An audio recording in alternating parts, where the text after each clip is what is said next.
Welcome to South Bend, Indiana for a matchup between the Notre Dame Fighting Irish and the Marist Red Foxes. I'm Derek DeGallo. Marist coming off a 5-game winning streak. The Fighting Irish coming off a 3-game losing streak. Collins going to lead the charge right by the Fighting Irish bench, guarded by Burton. Burton tried to get an offensive foul, but it's going to be Allen who takes the three, and he gets it to go on the scoreboard. So Max Allen was 1 for 7 from 3 coming into this game. He's now going to make it 2 for 8, starting off hot. Just trying to find some space. He goes right to the left side. Inside is Sultan. Sultan with the layup. He gets it to go. He gets on the scoreboard tonight. 10 seconds on the shot clock. Davis passing it over to Burton. Burton's wide open for 3, and he's going to hit. Notre, 10 seconds on the shot clock, going to have to move. He does so, goes right to the hoop, and he gets that one to go. Red Foxes finally get out of the scoring drought in the last 5 minutes and 30 seconds. Now Collins going to lead the charge. Guarded by Konechny, goes right to the bucket, uses the backboard to his advantage, and gets it to go. Konechny with the basketball. Going inside, isn't able to do so. Notre Dame trying to go inside, almost loses the basketball. Booth for 3, he hits. They get rid of the scoring drought. Both teams had a scoring drought for a little while. That now ends. So far, Zona for 3 on the other end for the Fighting Irish, and Zona hits. We just got a quick update. Jaden Daughtry rolled his ankle on that last play, but he's good to go back in for the Red Foxes. Just a quick little update. Want to thank Mike Ferraro for the update. Back to Allen, guarded by Zona, making a move inside. He gets it to go, using the backboard to his advantage. Red Foxes now lead by 3. Hello, I'm here with Dan Allback, the editor-in-chief of Center Field.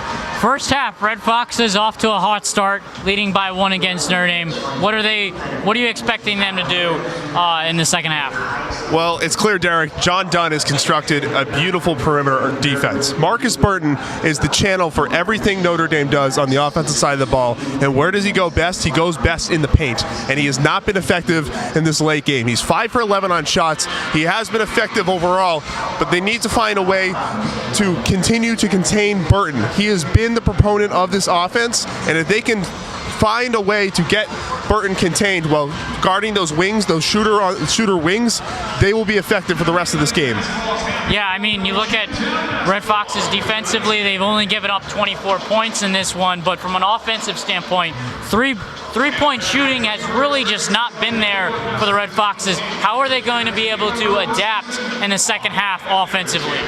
Well, who's the best player to start for some three-point shooting for Marist? It's Noah Harrison. He hasn't been involved on the offensive side of the floor at all. Sub him in, get him on iso ball, see if you can get anything going on that three-point shot. I like to see Brickner take a few shots from the three-point ball, but keep getting the ball to Max Allen. He's looked pretty good in these last 5 minutes within the paint. He was 0 for 3 to start.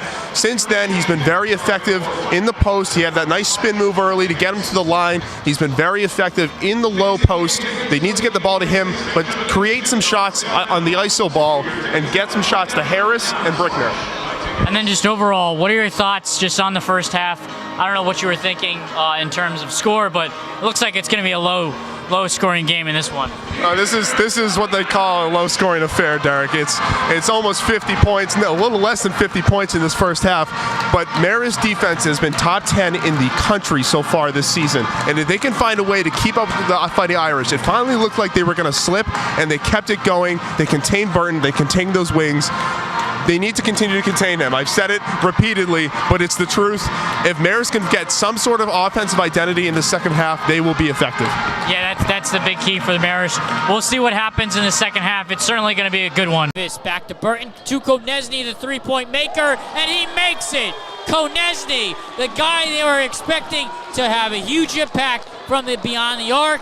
That's exactly what he does in this one. Cooley to Collins. Collins thought about the 3, but goes inside, back to Cooley. Cooley's gonna shoot the 3. He gets it to go. Looks like it was tipped by the Fighting Irish, but they get the 3-pointer to go. Coming back just a little bit, you look at the history of this matchup. The last time these two teams played was the exact day, December 22nd, That was 2004. Notre Dame won that matchup 88-73 against the Red Foxes. This is the third time that these teams have played. The other time they played was in 1983. That was November 26th. Red Foxes lost that one 75-68. Brickner with the basketball, top of the key to Sultan. Sultan inside to Allen. Allen gets it to go. Cooley thought about the three. He's going to go right to the hole. Over to Allen. Allen loses the ball but gets it right back. Uses the backboard and he gets it to go for the Red Foxes. 8 seconds now on the shot clock. Fighting Irish trying to move. It's Imes going right to the bucket. He passes it out over to Booth. Booth for Collins with the basketball. For the Red Foxes, guarded by Burton to Harris. Harris for three. Yes! Harris with an answer for the Red Foxes. Collins to the hole. Gets it to go. Collins layup good. Red Foxes now down 5. Irish up 45-40. 9 minutes, 20 seconds left in this one. Collins with the ball for the Red Foxes. 8:20 left in this one. Go right to the hole. He gets it to go. And good, he's headed to the free throw line. Marist only down 3 now. What a play by Collins. Collins to Price in the corner. Back to Harris, top of the key. 10 seconds on the shot clock. He gets it up. Harris for three. With an answer. Collins with the ball, trying to go at speed. Over to Pasquarelli with the layup. They get it to go. Now down by 4. Shrewsbury gonna try to get it over. He does, but loses the basketball. It's loose. Harris looks like he might have had it. Marist pulls away. Pasquarelli with the ball, guarded by Burton. It's off Shrewsbury, out of bounds. Marist ball. Gets double teamed over to Harris. Harris for three. He hits! Harris for three.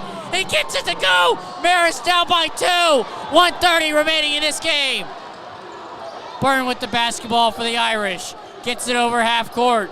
He's got 21 on the day but 4 fouls. Going right at Collins. Over to Davis. Davis loses the ball. Marist ball. Marist crowd fired up. Down by 2, 1:15 remaining. Clock is ticking. Collins with the ball. Over to Harris. Harris for 3. Oh, rattles off, and it's going to be a rebound by Jai for the Irish. Troubles, double team comes, and a foul. Irish win this one 60-56. They continue their streak of beating MAC opponents, and they do it again, ending their 3-game losing streak. Gallo signing off. We'll see you guys next time. Yet again, Notre Dame comes home with the victory, winning 60-56.